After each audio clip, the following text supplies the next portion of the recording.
Why did Keir Starmer extend this extraordinary privilege so early on? Because a number of senior diplomats were saying to the government back in February, don't do this now. This is obviously a hand that you have to play at some point.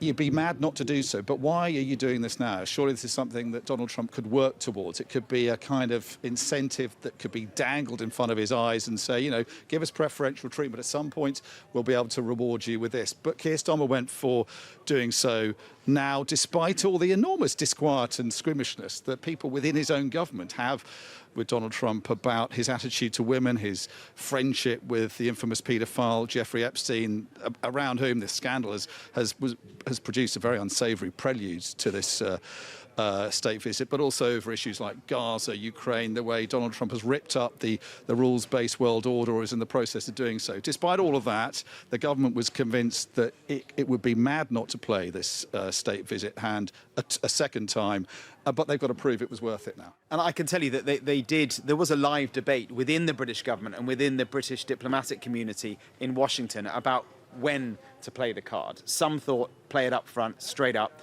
and I think that was the prevailing view in the embassy. Those that are closest to Trump, who understand Trump the best, they were the ones saying, you should do this now, do it at the beginning.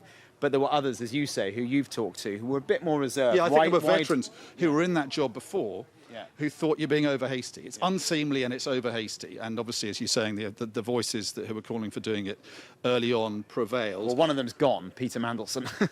But also, if you remember the letter, I just think that the wording of the letter was really interesting, because it wasn't trying to kind of entirely put the brakes on the state visit, but the King was actually offering two chances of a meeting. The first was meant to be a kind of more private kind of get-together.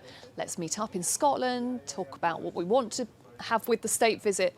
But no, Donald Trump wanted to go full tilt and wanted this to happen now and happen quickly, because usually the planning around these state visits, it takes a lot more time than we've seen this year. Invitation delivered in February, April. Donald Trump was saying, yeah, I'm going to get my fest in September, and now we've seen it. And there was a huge amount of jeopardy between then and now, because honestly, with Trump, anything could have happened. I mean, you deliver the invitation, and then goodness knows what he could end up doing between then and now.